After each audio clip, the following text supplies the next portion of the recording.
What's your name, please? My name's Jennifer. Just turned 55 and I still haven't figured out my biggest goal yet. But travel plays a huge part. And my husband and I have just been traveling since January 7th. So goal is kind of unlocked at this point, and if that's the one. So it's kind of hard to figure out, what's next. How do we talk this kind of thing? So, yeah, but in terms of goals too, is try to be a good person and, share kindness and, play a role in my family and try to balance, my parents are aging, so I want to be around for them, even though I'm in Malaysia and I live in Canada. But, and be there for my son too, and he's back home in Canada as well, but to be a good partner to my husband. I'm not really big on extrinsic motivation. I know that motivation comes from internally, and I'm not really, trying to. I'm a bit of a people pleaser as well, so trying to sort of help my spouse meet his goals, and let my family meet their goals as well. So that's a huge motivator.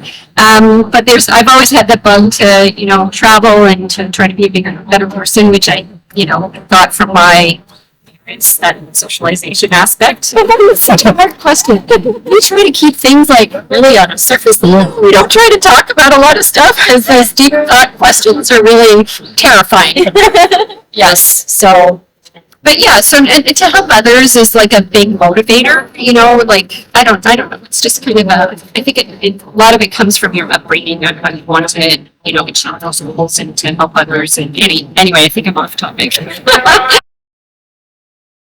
Ooh, that's a big one. So I started running, exercise, swim, bike, run, triathlon, but that's a huge thruster too because I do like to race those things. So having a sounding board is really good, trying to maintain open communication. I recently got this ring, which is a bit of a fidget spinner, so that's a good one to try to avoid other, bad habits of, those anxiety things like skin picking and that kind of thing. But we also got into knitting. Yeah, knitting and sewing and a lot of hobbies. Yeah, try to, so. Absolutely, yes, yeah. I think that's a big thing. I know the difference between empathy and sympathy, and I think some people can be really empathic. So I know a lot of people say, "Oh, I'm an empath." So when I see somebody else who's suffering from trauma, I experience it too, and I'm like, "Well, it's percent." But yeah, I think you can. But I think it needs to be learned because I think a lot of times we just saying "I'm sorry" is one thing, and then trying to put yourself in another person's shoes is a different.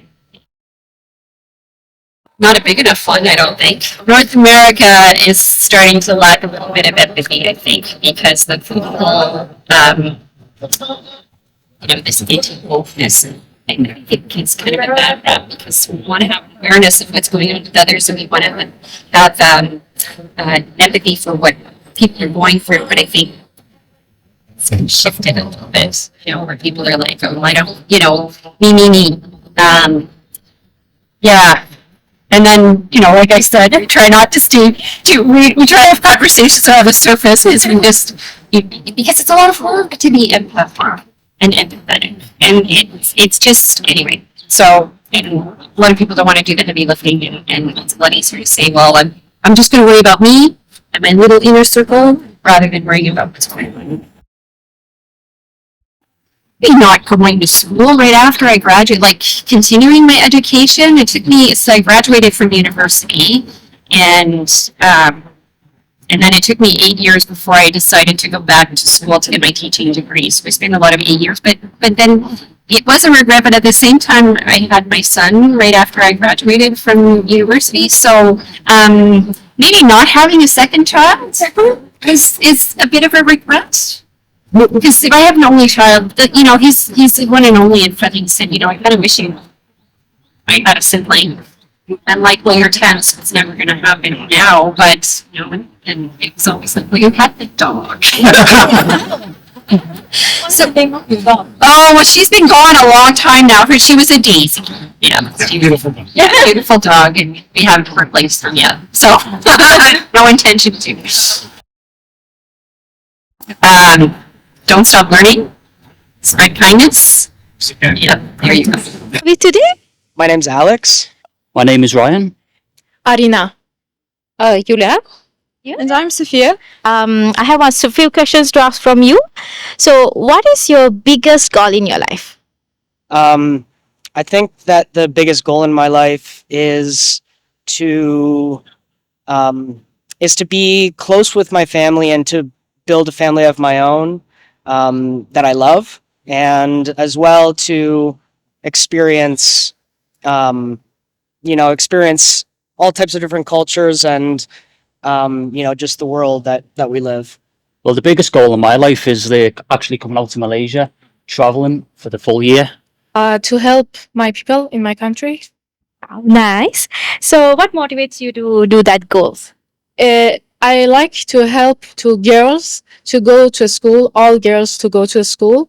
So I'm trying hard to get my PhD and study hard to collect money and save money to establish schools for girls. Wow, that is nice. Really nice. It's a good intention. I would not say it's just my life goal, but I think all my country goal is to defeat country called Russia, but in fact the name is more true to be Moscovia. So we want this country to be defeated.